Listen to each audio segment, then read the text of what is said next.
Today we'll be talking about how to build lasting friendships. I'm here with Sam Banker. We don't have any sticky notes.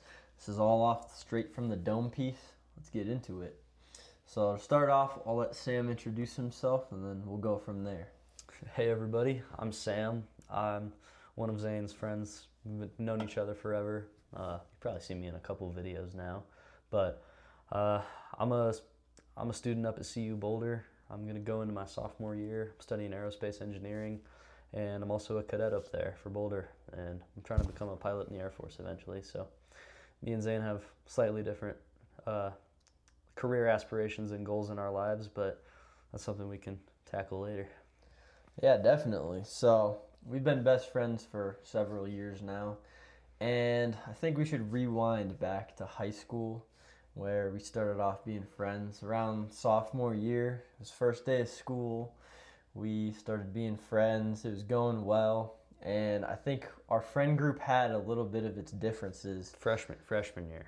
freshman year. Freshman year. Oh, did I say sophomore year? Yeah. Oh, my bad. Freshman year, yeah. And yeah, there was a little bit of an incident that happened where a prank was pulled and I tried to give him a laxative. Not proud of it, man. I don't have to say it. And it didn't end so well. He didn't mess with it, and we kind of used that as an excuse to not be friends. And yeah, for a while we weren't really friends. Did you have anything you wanted to mention about the situation? Yeah, I think a lot of friendships go through trials and tribulations, but that was definitely one of ours, and it gave us a reason to have a pause and a break in our friendship, which was unfortunate because a lot of the reason I was mad was because of the social pressures that other people put on me in that situation, not actually, making up my own opinions. The other freshman in high school saying, "Yo, Zane basically roofied you. He's messed up for that. Why are you not mad about this shit?" And I was like, "Oh, maybe I should be mad." And then I was, and I kind of used it to appease them, and it's a regret I have for sure. Yeah, definitely. But I think after that situation happened and we reconnected and realized, we actually do have good chemistry and are good friends, we ended up becoming even better friends out of it than we were in the first place because we had gone through something like that. And as we progressed through high school, we kind of were like the only people we had for each other for a long time. Like, yeah, we had our other friends here and there, but that it always in my mind seemed kind of like fillers. And we built our own friend group by the time our senior year hit, and it felt like we kind of had this like tight cult like pact almost that really was inseparable for the time being in high school until eventually we go off to college and everything changes. But yeah, I think in high school it's really important to be able to not go with the crowd and be yourself, and that's what we did heavily, and it would have been a lot harder to do had we not had each other because high school is a high pressure situation. A lot of people are out there figuring out what they want to do with their life, and if you don't really have someone by your side through all of that, you could be cooked. Yeah, high school is definitely a weird time. It's where you have to pave your own path most of the time, in my opinion. And having like a ride or die kind of guy by your side, like it's great to have several friends and network, and have several people by your side. It's not good to just have one person in your life, but if you have one ride or die person, then they can carry you through anything. And if you have that one person, you can bond over so much.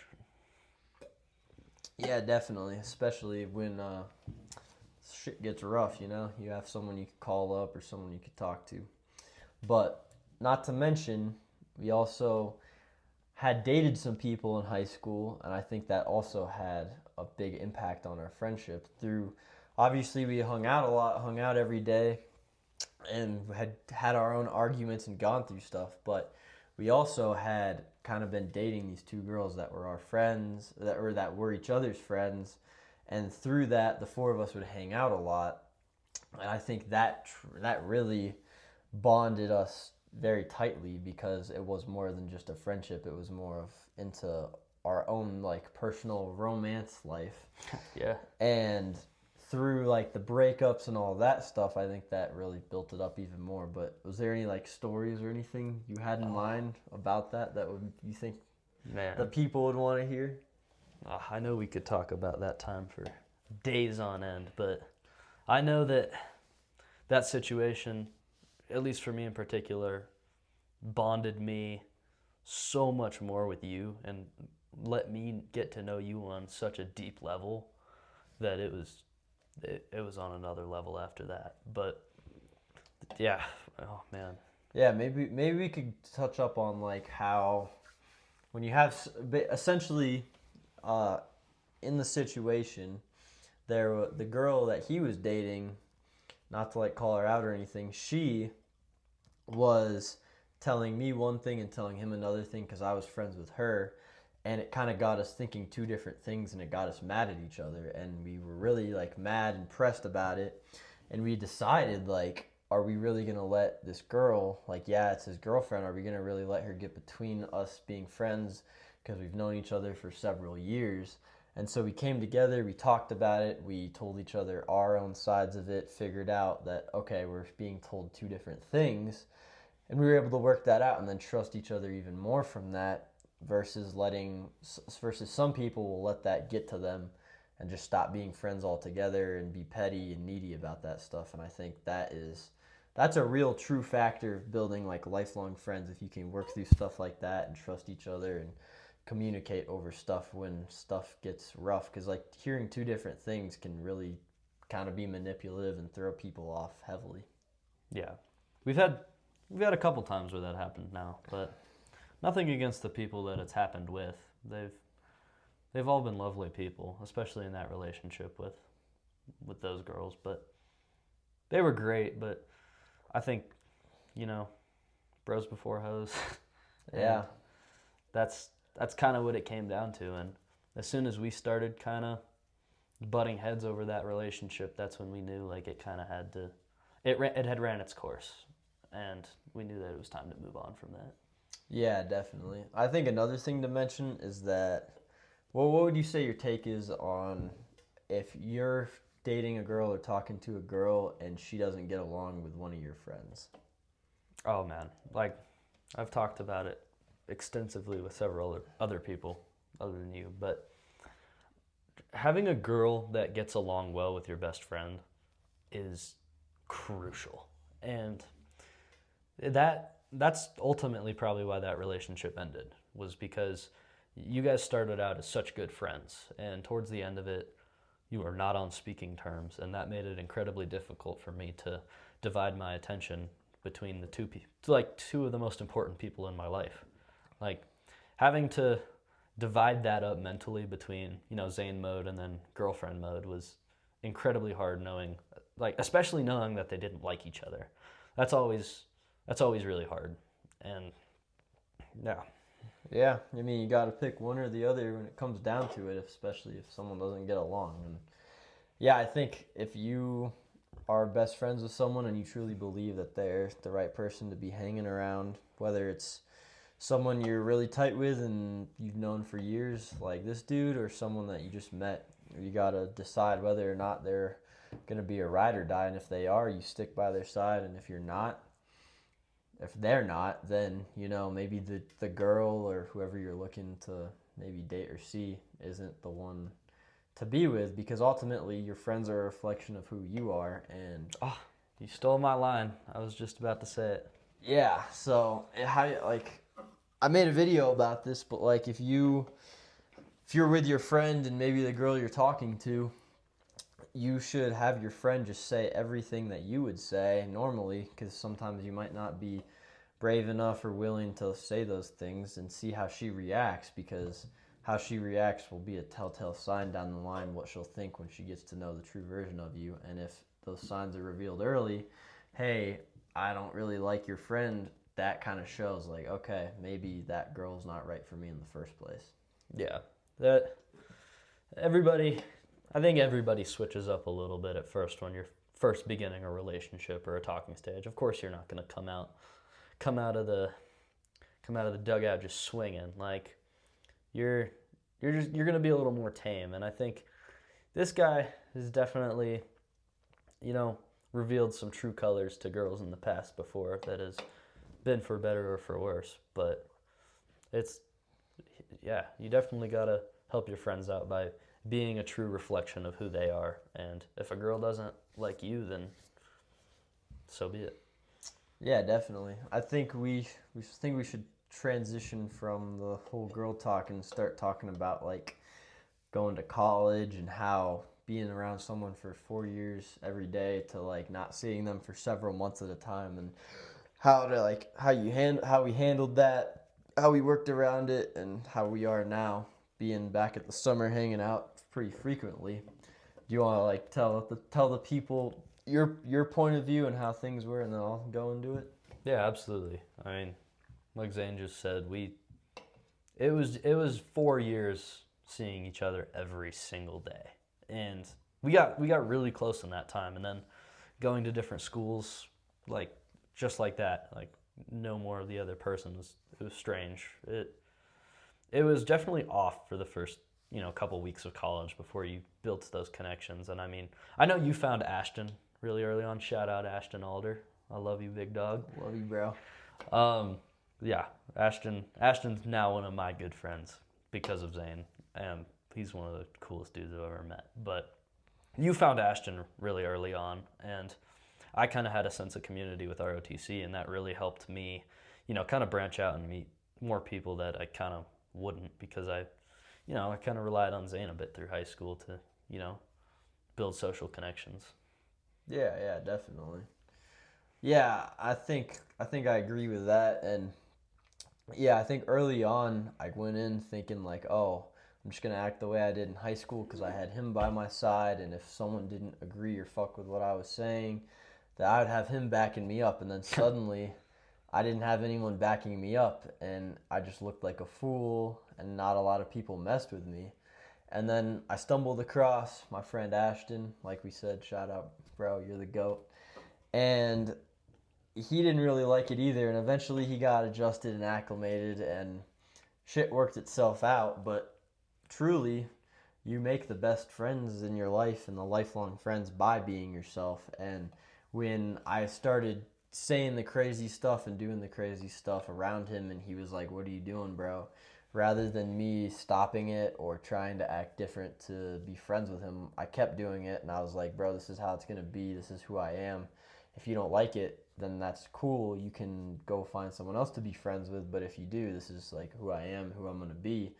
And eventually then you find out who's your friends and who's not your friends. And I feel like in high school, a lot of the time, at least for my situation, I was always trying to prove myself to other people, and when you have to attack it from the lens of they're proving themselves to me, I'm the judge, I'm the person that dictates whether or not they're my friend or whether or not I like them, it kind of allows you to have control, take accountability, and be the leader of your own life rather than letting other people dictate how your life goes with your friendships and relationships and whatever else. Couldn't agree more. You gotta surround yourself with the kind of people you want to be with, and whether that's joining a frat and surrounding yourself with frat dudes, or joining a club and surrounding yourself with like-minded people. Like I'm actually a part of like the Tough Buffs MMA thing up at Boulder, and I love surrounding myself with people that are also interested in jiu-jitsu and martial arts, and the same goes for ROTC. I love people that have similar goals and ambitions as me, and it definitely pushes you to be a better version of yourself. And you couldn't find those people unless you're, trying to surround yourself with them. And yeah, like ROTC cadets at Boulder, shout out if you're watching this. But yeah, I think, you got to choose who you want to be around. Yeah, definitely. And I think there is a lonely period where you're not immediately going to find your people. I mean, I know I didn't, and that was really brutal, and it was hard, and you got to find joy in other things and be okay with being alone.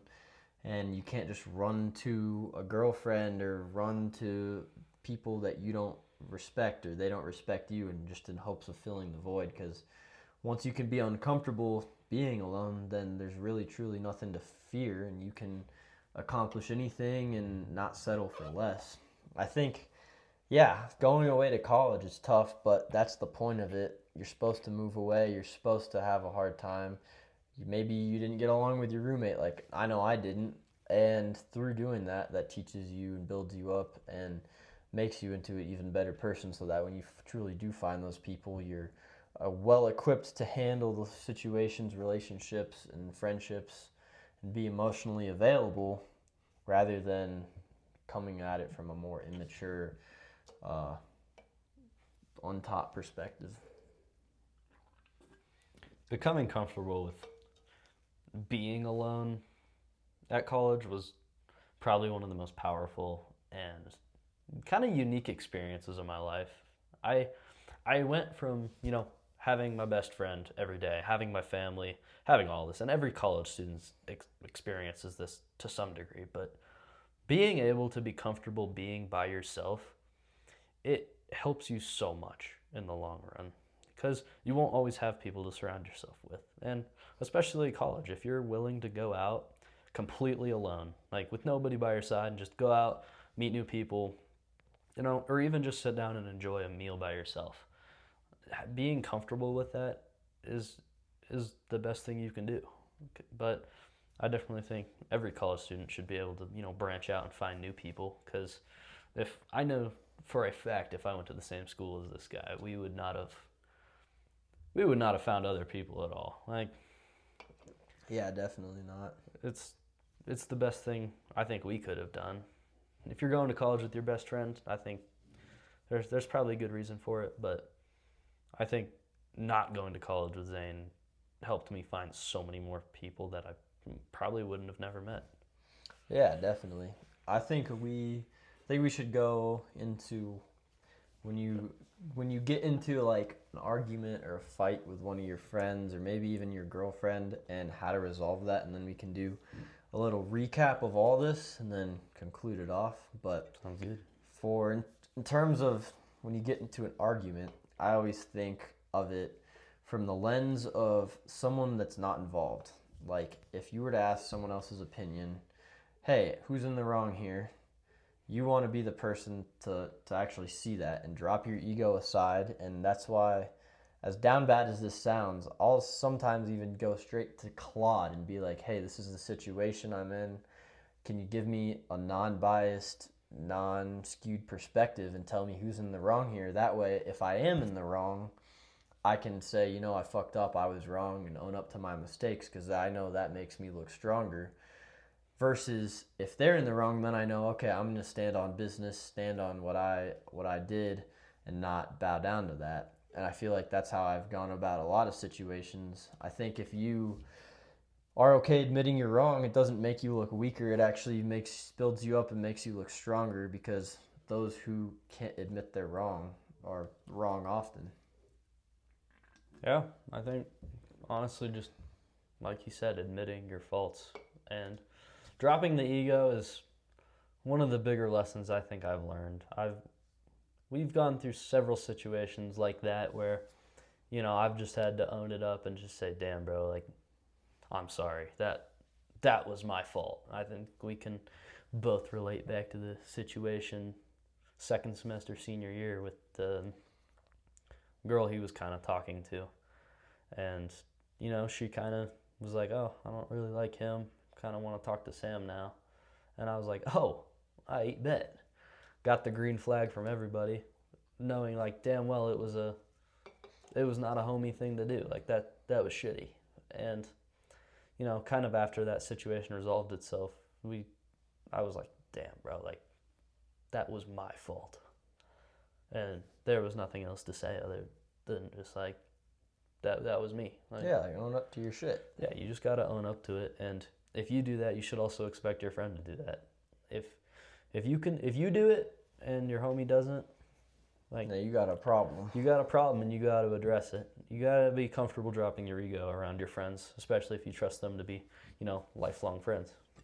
Yeah, maybe we could talk about sometimes you need to know when to not be friends with someone. Obviously, it's ideal to have lifelong friends, but in order to have lifelong friends, you're going to have to push away some of the friends that you don't want because not everybody is going to be your ride or die. And that's what makes your ride or dies even more valuable and important than just a regular friend.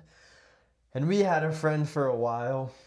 We were really close with the dude, and his true colors were revealed. And rather than staying friends with him for the sake of the time being, it saved us in the long run to not be friends with him because we saw how he acted. We knew that down the line with bigger things, it could be very detrimental to our well being and our friendships.